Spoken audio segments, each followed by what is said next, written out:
I'm going to show you how to make a very simple pencil case, and I'm using a piece of fabric that I got from Creatove Junk, and this looks like it might be upholstery fabric. It's got a kind of plasticky backing, which is perfect for my purposes.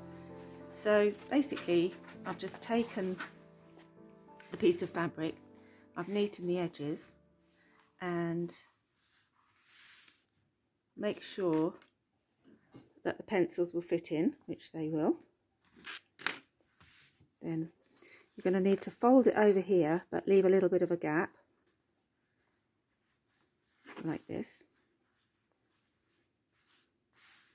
Okay, now the next part will be doing a very simple blanket stitch along here and along here. And I'll come back and when I've started that and I'll show you how to do it. Now, before we start sewing it up, we need to think about the construction of the pencil case. So you're going to need to think about how you're going to close it. So I'm thinking I'm going to use a couple of press studs, good old-fashioned press studs, like that. You could use a strip of Velcro, that would be good.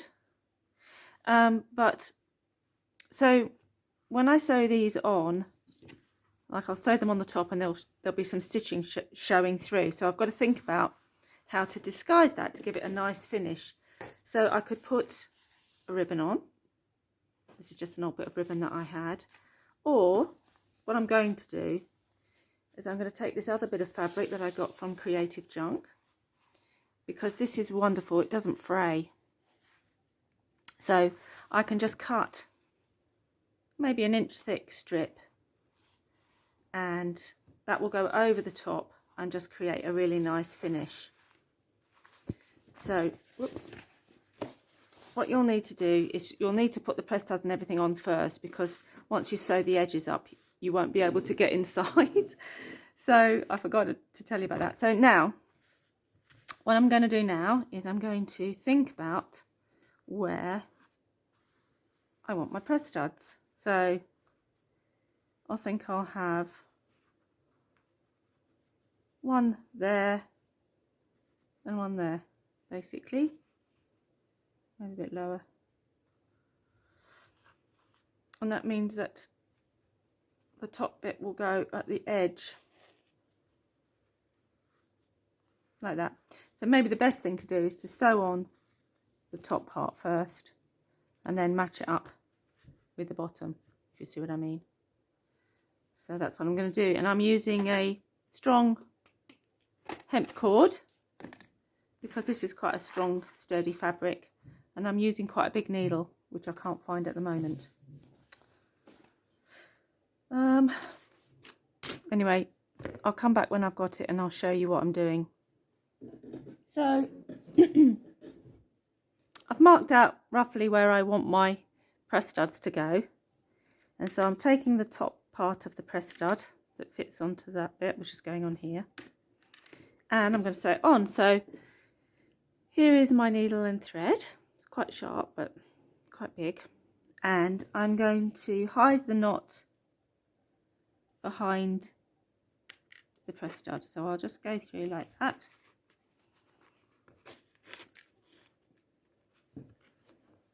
I'll press it over the top and come in. So I want this to be quite near the edge, like that.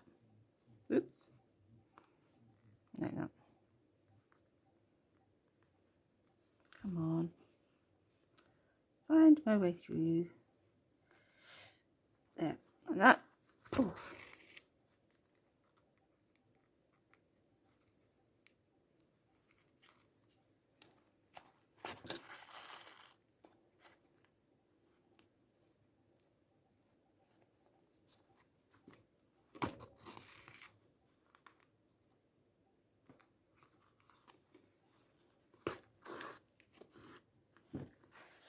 So this that shows on top will be hidden by my strip, you see? So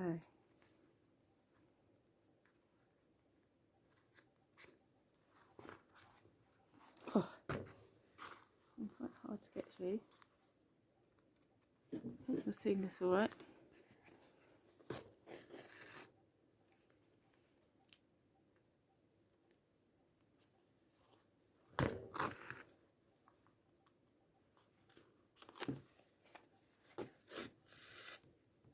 Oops.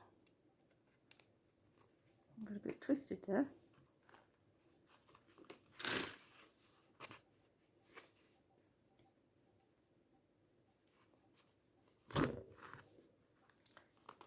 Now,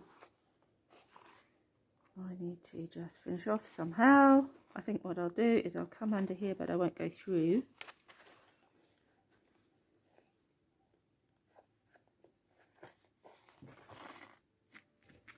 I'll do the old thing that you do with buttons. And you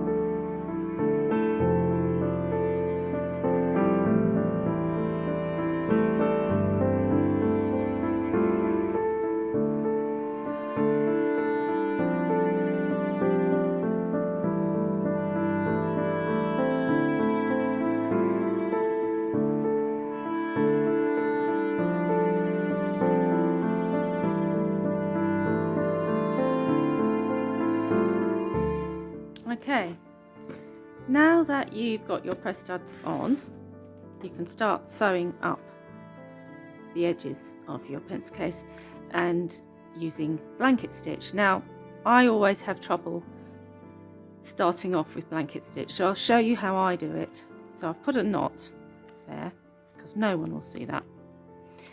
And what I'm going to do is I'm going to come straight up and back out where I was. Being careful because this particular thread shreds a bit, which is a bit annoying, but so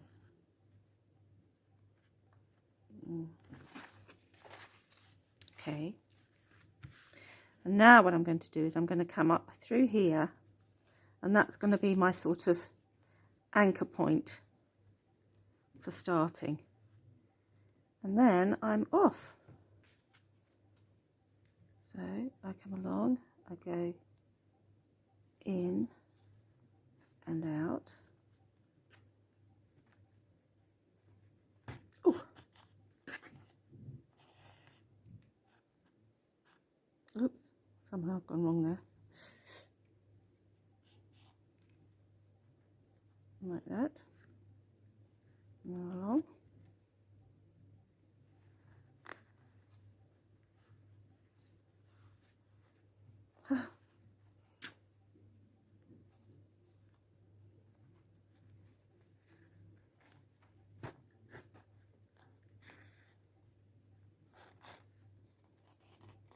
See? I'm getting a nice blanket stitch along the bottom, and I'm using this, which is lovely because it means I can keep it quite neat for me anyway. As I say, I'm not a sewer, so this is probably not the right way of doing it, but hopefully it shows you how you can do it, and you'll probably be much better than me and do it much neater, like so.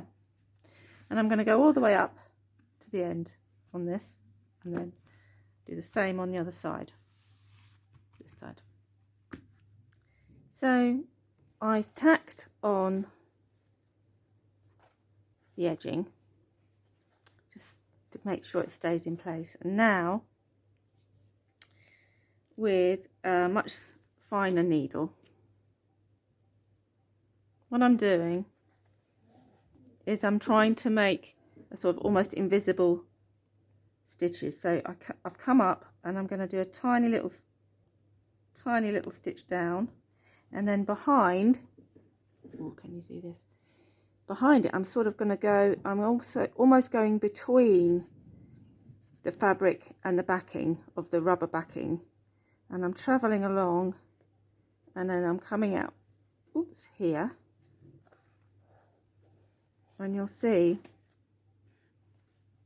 that this tiny stitch here, it kind of disappears into the velvet, and it's securing at the back. So I'll do that again, a tiny one, and then travel along.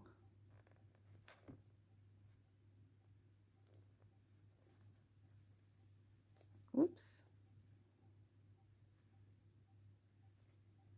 Come out.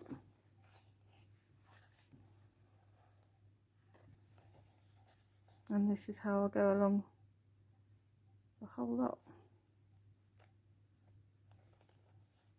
Always every now and then checking that it's sitting in the right place.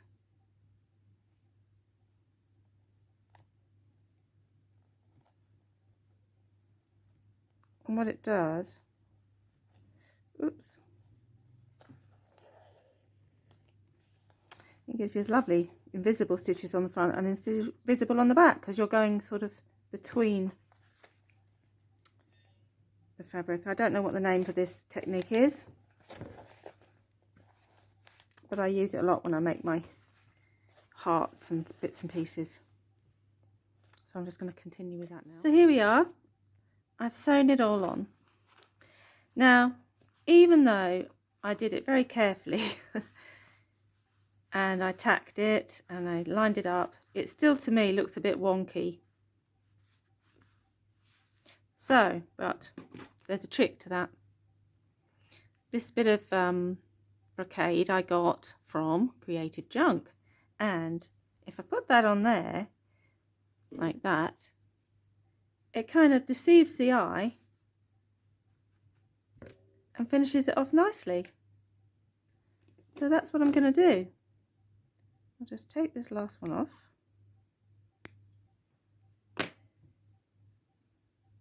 And I'll sew very carefully between the felt, not the felt, velvet, and the almost invisible stitching. And that will finish it off. So here is the finished pencil case, and it's got some pencils inside. So there you go. And I'm sure that anybody with a tiny bit more skill than me will be able to make something even more beautiful. So if you do make a pencil case out of materials that you've taken from Creatove Junk, then send us a photograph and we'll put it on the blog. Meanwhile, other news, important news, is that Creatove Junk is celebrating 40 years. 40 years is a long time since they started, and you can find the details below. I'll put a link so that you can find out all about it. It's coming up at the end of September, so come along and see what it's all about. I can tell you we've got so many things in Creatove Junk to make things out of. It's mind-boggling. But anyway, you have to see for yourself. And I'll say bye for now until I think of something else to make out of the fabulous items that I find at Creatove Junk.